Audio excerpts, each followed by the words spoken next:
Assalamualaikum warahmatullahi wabarakatuh.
Alhamdulillah alladzi kana bi'ibadihi khabiran basira wa tabarakalladzi ja'ala fis sama'i buruja wa ja'ala fiha syamsan wa qamaran munira.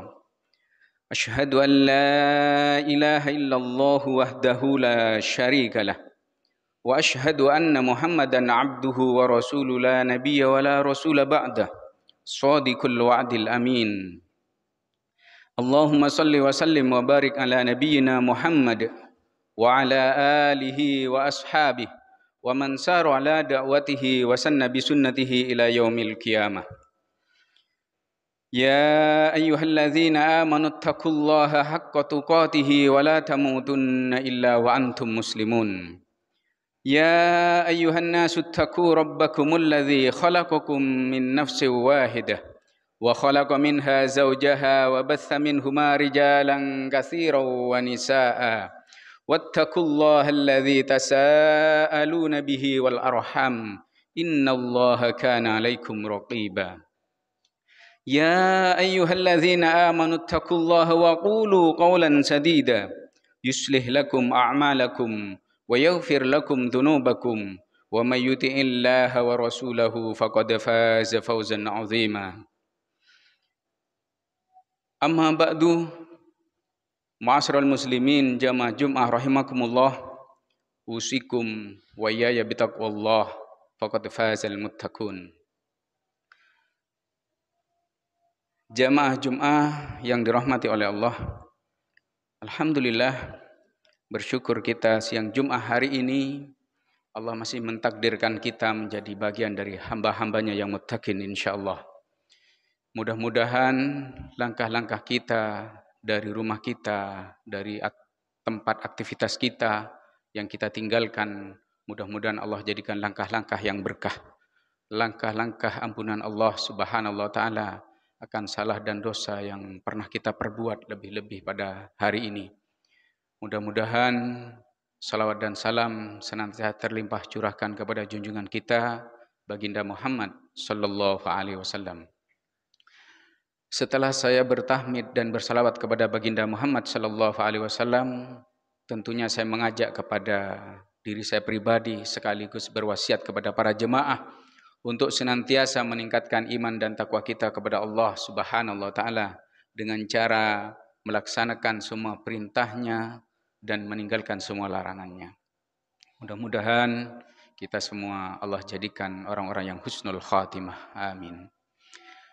Ma'asyiral muslimin jamaah Jum'ah rahimakumullah. Akhir-akhir ini marak kembali terjadi pelecehan terhadap Al-Qur'an. Politisi Swedia yang merobek-robek lembaran-lembaran Al-Quran dan menginjak-injaknya sengaja diekspos dan dikawal oleh keamanan. Dan baru-baru saja ini juga di Belanda juga begitu, merobek-robek lembaran Al-Quran kemudian dibakarnya. Apakah Al-Quran yang dirobek, yang dibakar, yang diinjak kemudian berkurang kemuliaannya? Wallahi saudaraku, Al-Quran ini adalah kalamullah. Al-Quran adalah kitab yang mulia. Dia diturunkan dari yang maha mulia. Firman-Nya yang maha mulia. Maka siapapun saja yang dekat-dekat dengan Al-Quran. Saya ulangi, siapapun saja, apapun saja yang dekat-dekat dengan Al-Quran, pasti dia akan mulia. Malam ketika diturunkan Al-Quran menjadi malam yang paling mulia. Khairu min alfi syahrin. Namanya Lailatul Qadar. Ibadahnya Allah lipat gandakan melebihi daripada kebaikan 1000 bulan. Bulan di mana diturunkan Al-Quran. Allah jadikan afdhalus syuhur. Sebaik-baik bulan. Allah turunkan ampunannya. Allah turunkan rahmatnya. Di dalam bulan Ramadan. Karena bulan Ramadan diturunkannya Al-Quran. Apakah berkurang kemuliaannya? Wallahi saudaraku. Manusia laki-laki yang diturunkan Al-Quran menjadi manusia laki-laki yang paling mulia, bahkan menjadi khairul khalqi, sebaik-baik makhluknya Allah yang pernah Allah ciptakan, Muhammad ibnu Abdillah. Bahkan lembaran-lembaran yang di dalamnya ditulisi Al-Quran menjadi lembaran-lembaran yang paling mulia. Robeknya saja dicium, kertasnya paling sering dibaca, paling sering dilihat, paling sering diambil manfaatnya. Tidak akan berkurang kemuliaannya. Inilah Al-Quran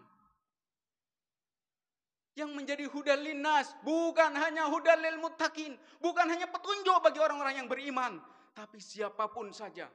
Dan silakan cross check. Tinggal klik di Google.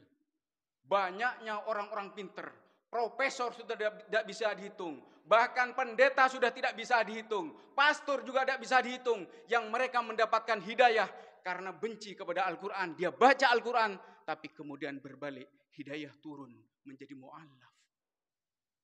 Tak akan berkurang kemuliaan.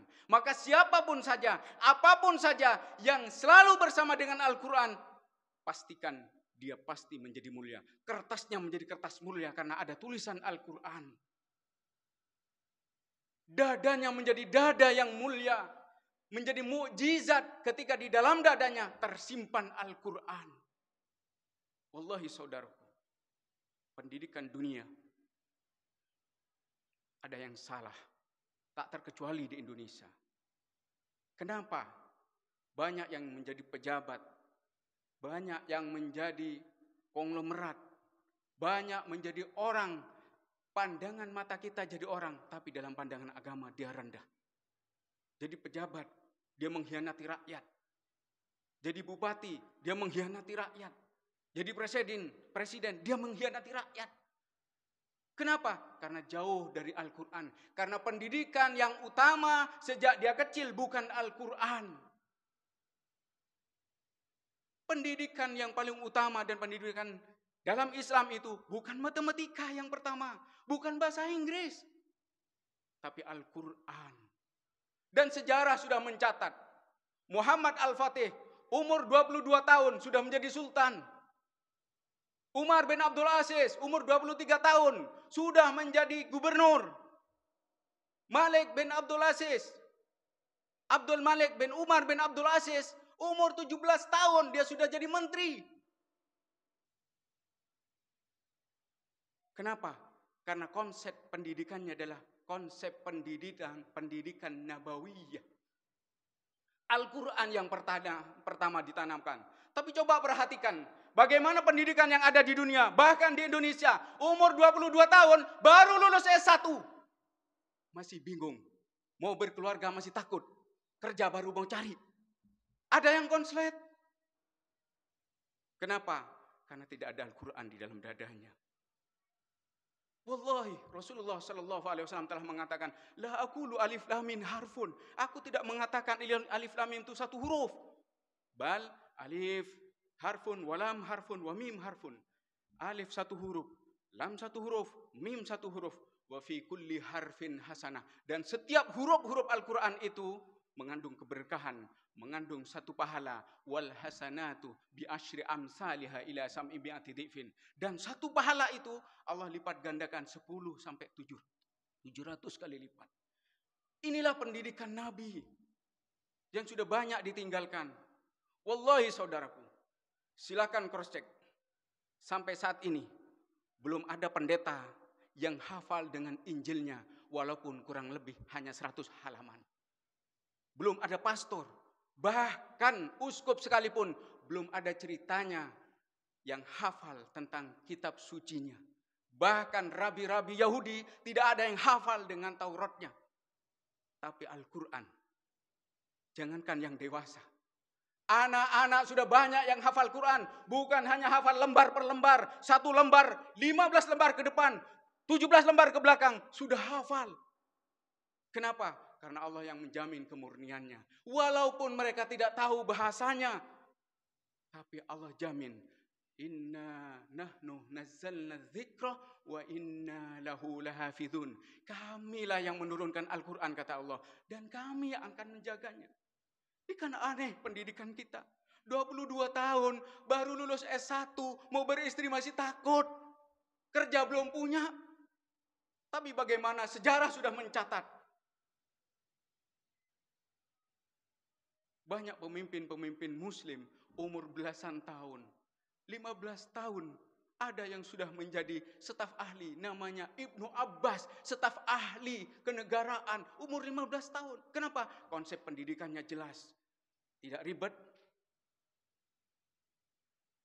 dan itu konsep pelajaran, konsep pendidikan kenabian. Subhanallah. Ayolah ikhwata fillah, rahimani wa rahimakumullah. Mari rubah paradigma tentang pendidikan kita. Rubah. Anak-anak kita, cucu-cucu kita awali dengan baca Quran dengan baik. Wallahi saudara, saya mengatakan begini karena saya tahu betul sering berjumpa dengan orang-orang yang sudah S1 belum bisa baca Quran, S2 belum juga bisa baca Quran, S3 belum juga bisa baca Quran dengan baik, bahkan sampai jualan es di pinggir jalan belum juga bisa baca Quran dengan baik. Apa yang patut dibanggakan nanti di hadapan Allah Subhanahu wa taala? Mau dapat dari mana hidayah sementara kitabnya, tutorial hidupnya, Al-Quran yang menjadi sumber hidayah, dia tinggalkan. Itulah kenapa baginda Nabi mengatakan, iyyakum wal qiraatul Quran. Kamu hendak baca Quran. Walau ayatan wahidatan, walaupun hanya satu ayat. Paling apes, sudah sibuk, superpol sibuknya. Satu hari satu ayat, satu pekan Al-Fatihah hatam. Satu hari, satu ayat, satu pekan Al-Fatihah hatam. 6.666 hari, kurang lebih 18 tahun kemudian, 30 juz dia sudah hatam. Betapa banyak orang-orang yang umurnya sudah 40 tahun, umurnya sudah 50 tahun, umurnya 60 tahun, bahkan sudah 80 tahun, belum juga pernah hatam Al-Quran. Apa yang akan dibanggakan? Hartanya, pangkat dan jabatannya. Wallahi saudaraku, hartanya yang berlimpah justru akan menjadi pemberat dari keburukan-keburukannya. Berat nanti timbangannya di hadapan Allah. Berat pertanggungjawabannya di hadapan Allah subhanahu wa ta'ala. Bukankah Rasulullah mengatakan, La yazalu qadama abdin yaumal qiyamah. Tidak akan bergeser kaki seorang hamba nanti pada hari kiamat. Hatta yus'ala an arba'ihi solin. Kecuali sudah ditanyakan 4 perkara. Tentang umurnya.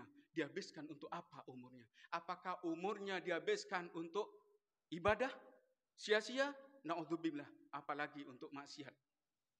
Tentang tubuhnya, besar kecilnya, tua mudanya, tinggi pendeknya, kurus gemuknya, semuanya diminta pertanggung jawab oleh Allah. Apakah potensi yang Allah berikan itu menjadikan dirinya semakin taat kepada Allah Subhanahu wa taala atau tidak? Dan tentang ilmunya juga ditanya.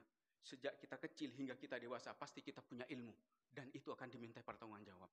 Dan yang lebih ironis lagi adalah yang keempat, tentang harta. Min aina iktasabahu wa fima anfaqahu. Harta kita ditanya 2 kali. Dari mana ente dapat harta itu? Kemana ente habiskan harta itu? 2 kali ditanya. Masya Allah. Ayyul ikhwa fillah rahimani wa rahimakum. Tidak ada lain untuk menggapai kemuliaan hidup kita di dunia, bahkan nanti di akhirat, kecuali kembali kepada Al-Quran. Setiap hari kita baca Quran. Bukankah Al-Quran menjadi syifa? Menjadi obat? Syifa menjadi obat di dada kita. Dan belum pernah saya mendengar cerita bahwa orang yang baca Quran kemudian dia justru tidak tenang. Tapi orang yang baca Quran pasti hatinya tentrem. Kalau perlu ketika dia mengerti artinya, dia akan meneteskan air mata, terenyuh, terharu, seolah-olah aku sedang berbicara dengan Allah.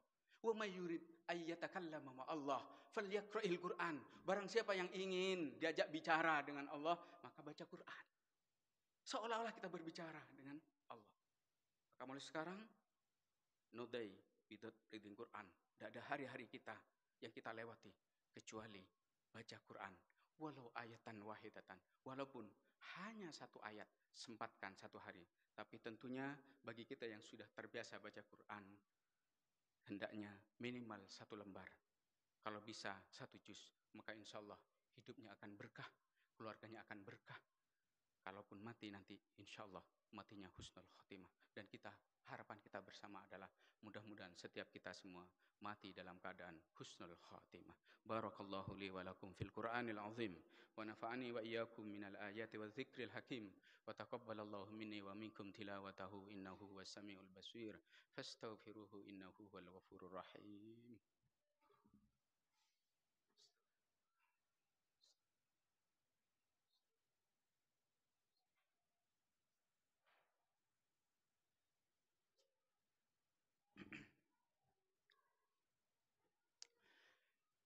Innal hamdalillah nahmaduhu wa nasta'inuhu wa nastaghfiruh wa na'udzu billahi min syururi anfusina wa min sayyiati a'malina may yahdihillahu fahuwal muhtad wa may yudlilhu falan tajida lahu waliyyan mursyida. Asyhadu an la ilaha illallah wahdahu la syarika lah syahadatan tunjina min adzabin alim wa asyhadu anna Muhammadan abduhu wa rasuluhu la nabiyya ba'dah. Allahumma salli wa sallim wa barik alaihi wa ali wa ashabi wa ummati kama sallaita wa sallamta wa barakta ala Ibrahim wa ali Ibrahim bi adadi khalqika salati wa salamin wa barakatin innaka Hamidum Majid. Ya ayyuhalladzina amanu taqullah usikum wa iyaya bitaqwallah. Ya ayyuhalladzina amanu taqullaha haqqa tuqatih wa la tamutunna illa wa antum muslimun. Amma ba'du. Ayyuhal ikhwata fillah rahimani wa rahimakumullah. Di khutbah yang kedua ini saya ingin menguatkan sekali lagi tentang materi khutbah yang pertama tadi, bahwa hidup kita akan berkah ketika bersama dengan Al-Quran. Maka setiap saat bersamalah dengan Al-Quran, baca Al-Quran. Dan insya Allah saya sering membuktikan dengan keberkahan Al-Quran, orang yang sakit dibacakan Al-Quran, berkurang sakitnya, bahkan ada yang langsung sembuh. Orang yang apalagi yang ada indikasi kerasukan, diganggu oleh makhluk halus, diganggu oleh jin, dibacakan ayat-ayat Al-Quran, insya Allah dengan izin Allah, insya Allah akan sembuh. Maka mari hidup kita bersama dengan Al-Quran. Sekali lagi, siapapun saja, apapun saja yang bersama dengan Al-Quran, dia pasti mulia. Hidupnya akan mulia. Kalau dia barang, dia akan mulia. Kertasnya saja dicium, jadi mulia karena ada tulisan Al-Quran. Siapapun saja. Bahkan saya melihat bagaimana Allahumma firlahu yarham Syekh Ali Jaber mencium kaki seorang yang cacat otaknya, tapi ada mukjizat di dalam dadanya. Dia hafal Quran yang namanya Najah itu. Hanya karena ingin mendapatkan keberkahannya. Sampai seperti Syekh Ali Jaber. Maka mudah-mudahan kita semua dimuliakan oleh Allah dengan keberkahannya Al-Quran. Mudah-mudahan Allah mengantarkan kepada kita anak cucu, anak keturunan yang solihin solihat min ahlil Quran. Dan mudah-mudahan Allah perjumpakan kita kembali nanti di akhirat bersama dengan orang-orang yang dimuliakan dengan kemuliaannya Al-Quran. Artinya di penghujung khutbah yang kedua ini, mari tawajuhkan hati dan pikiran kita kepada Allah Subhanahu wa Ta'ala. Mudah-mudahan tidak ada hijab antara doa kita dengan Allah Subhanahu wa Ta'ala. Mudah-mudahan doa kita menembus pintu langit, mengetuk pintu langit, diijabahi oleh Allah Subhanahu wa Ta'ala. Bismillahirrahmanirrahim. Alhamdulillah hamdan katsiran tayyiban mubarakan fih. Mubarakan alaihi kama yuhibbu rabbuna wa yarda. Allahumma salli wa sallim wa barik alaihi wa ali wa ashabi wa ummatihi kama sallaita wa sallamta wa barakta ala Ibrahim wa ali Ibrahim biadadi khalqika salati wa salamin wa barakatin innaka Hamidum Majid. Allahumma ighfir lana wa liwalidina. Allahumma ighfir lana wa liwalidina. Allahumma ighfir lana wa liwalidina. ولأساتذتنا ولتلامذنا ولمن حق علينا وللمسلمين والمسلمات والمؤمنين والمؤمنات الأحياء منهم والأموات ويا قاضي الحاجات ويا رفيع السماوات ويا مجيب الدعوات اللهم يا رب ampuni dosa-dosa kami ya Rabb. Allahumma ya Rabb, ampuni dosa-dosa kami ya Rabb. Ampuni dosa-dosa kedua orang tua kami ya Rabb. Ampuni dosa-dosa istri-istri kami ya Rabb. Ampuni dosa-dosa mertua-mertua kami ya Rabb. Ampuni dosa-dosa guru-guru kami ya Rabb. Ampuni dosa-dosa saudara-saudara kami ya Rabb. Muslimin, muslimat, baik yang hidup lebih-lebih yang sudah mati. Allahumma ya Rabb, ampuni dosa-dosa kami ya Rabb. Yang kecil lebih-lebih yang besar, yang tersembunyi apalagi yang terang-terangan, yang tak kami sengaja apalagi yang kami sengaja ya Rabb. Tidak ada yang bisa mengampuni dosa-dosa kami kecuali Engkau ya Rabb. Allahumma ya Rabb, jadikan kami hamba-hambamu yang muttaqin ya Rabb. Antarkan kepada kami ya Rabb dzurriyyah anak keturunan yang salihin salihat min ahlil Quran. Allahumma ya Rabb, antarkan kepada kami pemimpin-pemimpin yang ahlul Quran. Pemimpin-pemimpin yang mencintai rakyatnya. Pemimpin-pemimpin yang dicintai oleh rakyatnya. Allahumma ya Rabb. Sampaikan selawat serta salam kami atas junjungan kami baginda Muhammad sallallahu alaihi wasallam. Allahumma ahsin akibatana fil umuri kulliha wa ajirna min khizyid dunya wa adzabil akhirah. Allahumma ati alaina ra'isan adila tajri fi biladina ahkamuka wa sunnatu rasulika ya rabbal alamin. Allahumma rabbana atina fid dunya hasanah wa fil akhirati hasanah wa qina adzaban nar. Wa sallallahu ala nabiyyina Muhammadin an-nabiyil ummi wa ala alihi wa ashabihi wa baraka wa sallam. Wa akhiru da'wana alhamdulillahi rabbil alamin. Amin. Allahumma amin. Ibadallah, innallaha ya'muru bil 'adli wal ihsan wa ita'i dzil qurba wa yanha 'anil fahsya'i wal munkari wal baghi ya'idzukum la'allakum tadhakkarun wa la dzikrullahi akbar.